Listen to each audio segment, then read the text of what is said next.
సంగారెడ్డి నియోజకవర్గంలోని సోమార్పేట గ్రామంలో కాంగ్రెస్ నాయకులు దాడిలో గాయపడిన సికింద్రాబాద్ యశోద ఆసుపత్రిలో చికిత్స పొందుతున్న బీఆర్ఎస్ తరపున సర్పంచ్ అభ్యర్థిగా పోటీ చేసిన బీట్లర్ బాలరాజును పరామర్శించిన BRS working president K T Rama Rao. KTR వ్యాఖ్యలు గెలిచిన బీఆర్ఎస్ సర్పంచ్ అభ్యర్థి బాలరాజు అతని కుటుంబంపై కాంగ్రెస్ నాయకులు విచక్షణ రహితంగా దాడికి పాల్పడ్డారు. సర్పంచ్ ఎన్నికల్లో తీవ్రమైన పోటీ జరిగింది. అందులో బాలరాజు స్వల్ప తేడాలతో ఓడిపోయాడు. ఇంటి వద్ద ఉన్న సర్పంచ్ అభ్యర్థి బాలరాజు అతని కుటుంబ సభ్యులపై ట్రాక్టర్ తీసుకొచ్చి వారిపైకి ఎక్కించారు. కామారెడ్డి ఎస్పీకి ఫోన్ చేశాను. బాధితులపై కేసు బుక్ చేయకుండా పోలీసులు తమాషా చేస్తున్నారు. బీఆర్ఎస్ సర్పంచ్ అభ్యర్థిపై దారుణంగా దాడులకు పాల్పడుతున్నారు. పోలీసులకు జీతాలు ఇచ్చేది ప్రజల సొమ్ము.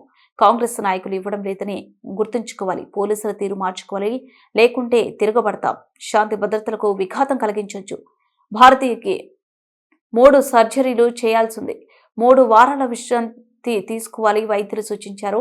హత్యాయత్నం కింద నిందితులపై కేసు నమోదు చేసి చర్యలు తీసుకోవాలి. మొదటి విడత పోలింగ్ కంటే ముందు నల్గొండకు చెందిన మల్లయ్య యాదవ్ను హత్య చేశారు. ఇటీవల బీఆర్ఎస్ నాయకులపై దాడులు ఎక్కువయ్యాయి. శాంతి భద్రతా సమస్యలు రాకుండా పోలీసులు సక్రమంగా పనిచేయాలి. భారతి కుటుంబానికి వైద్య ఖర్చులు బీఆర్ఎస్ భరిస్తుంది. అవసరమైతే డీసీపీ, ఎస్పీ కార్యాలయాన్ని ముట్టడిస్తాము. Injury in the pelvis, bladder, and some muscle planes. What are you planning? What are you doing? So today they are fixing the bladder. They are repairing the bladder. They are repairing the pelvis. They are fixing those things.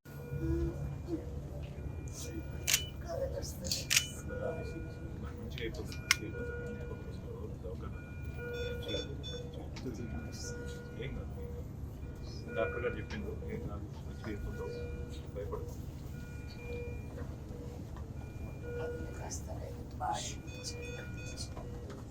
వాళ్ళట్లా injection ఇచ్చింది, నొప్పి దగ్గర injection ఇచ్చింది, change చేసుకొని పోదాం. ఒక 3 రోజులు పడుతుంది. న్యాయమైందా కింద ఉండాలి, నేను చూసుకుంటా. మాట్లాడుతున్నాను ఆ ట్రాక్టర్ పోయినాడు బస్ వచ్చి అమ్మక ఇబ్బంది అయితే ఎవరికైంది ఒక లేడీ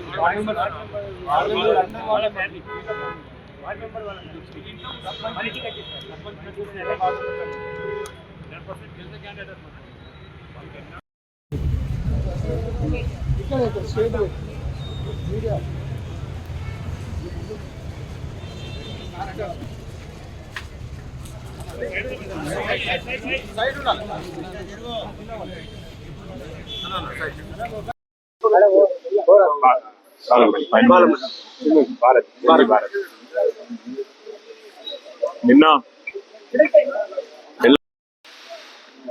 అక్కడ ఉన్న వాతావరణంలో మరి తీవ్రమైన పోటీ జరిగింది. పోటీ జరిగిన తర్వాత ఒక అభ్యర్థి గెలిచాడు. మా అభ్యర్థి బాలరాజు గారు స్వల్ప తేడాతో ఓడిపోవడం జరిగింది. కానీ ఇవాళ ఎంత కిరాతకంగా కాంగ్రెస్ ప్రభుత్వం పనిచేస్తున్నది అంటే, గెలిచిన తర్వాత మరి అతి క్రూరంగా ఈ రకంగా ట్రాక్టర్ను తీసుకొచ్చి డైరెక్ట్గా ఇంటి అరుగు మీద కూర్చున్న అక్కడ లేడీస్ కానీ అట్లాగే అక్కడే ఉన్న మిగతా వాళ్ళు ముఖ్యంగా 4 దాదాపుగా గాయపడి తీవ్రమైన గాయాలు కలిగి ఇవాళ అత్యంత సీరియస్ కండిషన్లో ఇక్కడ హాస్పిటల్లో చేరి ఉన్నారు. ఇక్కడ భారతి గారు ఇక్కడ చేరి ఉంటే ఇంకొక అమ్మాయి బాలామణి గారు మరి అమీర్పేటలో ఇంకొక హాస్పిటల్లో చేరి ఉన్నారు. ఈ సంఘటన జరిగిన వెంటనే నేను కామారెడ్డి ఎస్పీ గారికి ఫోన్ చేశాను. ఇంత క్రూరమైన సంఘటన, డైరెక్ట్గా ట్రాక్టర్ ఎక్కించి మరి మనుషుల ప్రాణాలు తీసే, మనుషులను మర్డర్ చేసే ప్రయత్నం జరిగితే మీరేం చేస్తున్నారు, ఇంకా కేసు బుక్ చేయకుండా అంటే కామారెడ్డి ఎస్పీ గారు చాలా తాపీగా చెప్పినారు. చేస్తున్నాము, చూస్తున్నాము. ఒక చిన్న పిల్లోడు, ఆ అబ్బాయిది కూడా 5 ఏళ్ల పిల్లోడిది కూడా కాలు ఇరిగిపోయింది యాక్సిడెంట్లో. ఈ రకంగా సంఘటన జరిగిన తర్వాత కూడా, ఒక కోల్డ్ బ్లడెడ్ అటెంప్ట్ మర్డర్ జరిగిన తర్వాత కూడా, ఇంత క్రూరమైన కార్యక్రమం కాంగ్రెస్ పార్టీ నాయకులు చేసిన తర్వాత కూడా ఇవాళ ఇక్కడున్న ప్రభుత్వము, ఇక్కడున్న పోలీసులు నిజంగా కూడా వారు వ్యవహరిస్తున్న తీరు అత్యంత దారుణం, అత్యంత అమానవీయం. నేను పోలీసు వాళ్ళకు గుర్తు చేస్తా ఉన్నా, ముఖ్యంగా డీజీపీ గారికి, అదేవిధంగా సీనియర్ అధికారులుగా ఉండే ఐపీఎస్ అధికారులకు నేను గుర్తు చేస్తా ఉన్నా. అట్లాగే పోలీస్ అధికారులు కింది స్థాయిలో ఉండేవాళ్ళు, వాళ్ళకు కూడా నేను గుర్తు చేస్తా ఉన్నా, మీకు జీతం ఇస్తున్నది, మీకు జీతాలు ఇస్తున్నది ప్రజల సొమ్ముతో తప్ప కాంగ్రెస్ పార్టీ సొమ్మో రేవంత్ రెడ్డి ఇంట్లో సొత్తో మీకు జీతం ఇవ్వట్లేదు. ప్రజలు ఇచ్చే పైసలతోనే మీకు జీతాలు ఇస్తున్నది ప్రభుత్వం. కానీ ఈరోజు అదే ప్రజల ప్రాణాలు పోతుంటే, అదే ప్రజల ప్రాణాలు తీసే ప్రయత్నం కొంతమంది గూండాలు రౌడీలు చేస్తుంటే మీరు ఈ రకంగా చేష్టలుడిగి చేతగాని వాళ్ళలాగా చూస్తూ ఉంటే ఇది పద్ధతి కాదు. ఇక మేము కూడా మీరు ఈ రకంగానే నిశ్చేష్టులుగా చూస్తుంటే, ఏ యాక్షన్ కూడా తీసుకోకుండా ఇట్లనే గమ్మున ఉంటే మరి మేము కూడా తిరగబడే రోజు వస్తుంది. రాష్ట్రం మొత్తంలో కూడా శాంతి భద్రతల సమస్య వస్తుంది. గుర్తుపెట్టుకోండి. ఇప్పుడు భారతి గారు ఇప్పుడు నిజంగా కూడా చాలా సీరియస్ కండిషన్ లో ఉన్నారు. దాదాపుగా మొత్తం ఆమె పెల్విస్ బోన్స్ కానీ మొత్తంగా యూరినరీ బ్లాడర్ కానీ మొత్తం పంక్చర్ అయిపోయిన పరిస్థితి, చాలా క్రిటికల్ గా ఉన్నారని, 1 కాదు 3 సర్జరీలు చేయాల్సి ఉంది. దాదాపు 3 వారాలు ఇక్కడే ఉండాల్సిన పరిస్థితి ఉన్నది. కాబట్టి ఖచ్చితంగా నేను ప్రభుత్వాన్ని డిమాండ్ చేస్తా ఉన్నా, మీరు వెంటనే స్పందించి ఏ కాంగ్రెస్ కార్యకర్తలైతే కిరాతకమైన ఈ పనికి ఒడిగట్టినరో వారిని అటెంప్ట్ మర్డర్ కింద, ఒక్కరినే కాదు 4-5 కలిసి చేసినారు. ఇది చేసిన వాడు ఒకడు, చేపించిన వాడు 4-5 ఉన్నారు. అందరినీ అటెంప్ట్ మర్డర్ కింద బుక్ చేయాలి, ఖచ్చితంగా కఠినంగా శిక్షించాలని డిమాండ్ చేస్తా ఉన్నాం. రెండవది, ఆ కుటుంబం ఇవాళ నష్టపోయి మొత్తం పిల్లా పాపతో సహా ఇవాళ హాస్పిటల్ ముందు దాదాపు 1 నెల రోజులు ఇక్కడ ఉండే పరిస్థితున్నది. మొత్తం వైద్యానికి సంబంధించి మరి పార్టీ పరంగా మేము చూసుకుంటాము, కానీ ప్రభుత్వం కూడా ఆ కుటుంబానికి ఖచ్చితంగా సహాయం చేయాలి, నష్టపరిహారం ఇవ్వాలని చెప్పి కూడా మేము డిమాండ్ చేస్తా ఉన్నాం. దాంతో పాటు నేను ఇంకొక మాట కూడా ఈ రాష్ట్ర ప్రభుత్వానికి, ముఖ్యంగా రాష్ట్రంలో ఉండే పోలీస్ యంత్రాంగానికి చెప్తా ఉన్నా, మళ్ళీ చెప్తా ఉన్నా, మేము 2 ఏళ్ళైంది ఈ ప్రభుత్వం వచ్చి. మొన్న నల్లగొండ జిల్లాలో ఏ రకంగా దుర్మార్గంగా ఈ ప్రభుత్వం, ఈ పార్టీ కాంగ్రెస్ పార్టీ వ్యవహారం చేసిందో, మా మల్లయ్య యాదవ్ గారిని అక్కడ మర్డర్ చేసి మొదటి విడత పోలింగ్ కంటే ముందే మర్డర్ చేయడం జరిగింది.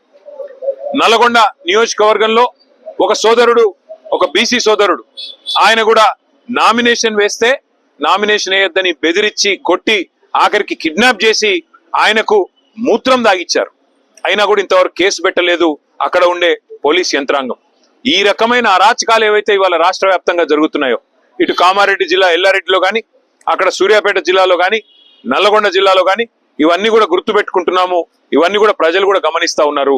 పోలీస్ యంత్రాంగాన్ని నేను మళ్ళీ కోరుతున్నా, ఇప్పటికైనా స్పందించండి, మీ డ్యూటీ చేయండి. ఒకవేళ మీరు చేయని పక్షంలో మరి మేమే డ్యూటీ చేయాల్సి వస్తుంది. తప్పకుండా శాంతి భద్రతల సమస్య వస్తుంది. దాడికి ప్రతి దాడే సమాధానం అనుకుంటే మేము కూడా తెగబడాల్సి వస్తుంది. తిరగబడ్డప్పుడు మరి మీకే ఇబ్బంది అవుతుంది, గుర్తుపెట్టుకోమని చెప్పి కూడా కోరుతూ, రాష్ట్ర ప్రభుత్వాన్ని మళ్ళొక్కసారి నేను చెప్తా ఉన్నా, మరి రేపు మళ్ళీ ఇంకో దశ ఎన్నికలు ఉన్నాయి. ఈ రకంగా ఆవేశాలకు లోనయ్యే విధంగా మీ కార్యకర్తలను మీరు ఏదైతే రెచ్చగొడుతున్నారో ముఖ్యమంత్రి గారు మీ భాషతో ఇష్టం వచ్చినట్టు మాట్లాడుతూ, నోటికొచ్చిన దూషణలు మాట్లాడుతూ, ఇది మంచిది కాదు ప్రజాస్వామ్యంలో. ఇకనైనా సవరించుకోండి, లేకపోతే జరగబోయే పరిణామాలకు మీరే బాధ్యత వహించాల్సి ఉంటుందని చెబుతూ, భారతి గారి కుటుంబానికి, అదేవిధంగా గాయపడ్డ మిగతా కుటుంబాలకు కూడా వైద్య ఖర్చులు మొత్తం పార్టీ నుండే మేమే భరిస్తాము. తప్పకుండా ప్రతి కార్యకర్త కూడా పార్టీ అండగా ఉంటుందని చెప్పి కూడా మరొక మాట చెబుతూ అట్లాగే మా నాయకులు కార్యకర్తలకు కూడా నా విజ్ఞప్తి, నా ప్రార్థన, దయచేసి మీరు సంయమనం పాటించండి. కానీ సందర్భం వచ్చినప్పుడు అవసరమైతే అందరికంటే ముందుండి మేమే ఉండి, అవసరమైతే డీజీపీ ఆఫీస్ ముట్టడికి కూడా పిలుపునిస్తాం, అవసరమైతే ప్రతి ఎస్పీ కార్యాలయం ముట్టడికి కూడా పిలుపునిస్తాం. వదిలిపెట్టం. దయచేసి ఎవరు ధైర్యం సడలకుండా ఉండాలని చెప్పి కూడా కోరుతూ, వారికి అండగా నిలబడ్డ మా కార్యకర్తలు, మా నాయకులందరికీ కూడా ధన్యవాదాలు తెలియజేస్తూ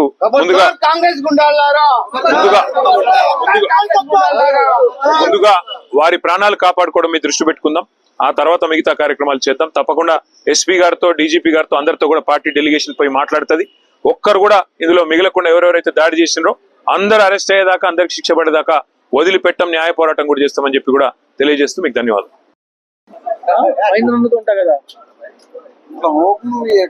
ఎక్కడ తిరుగుతున్నావు?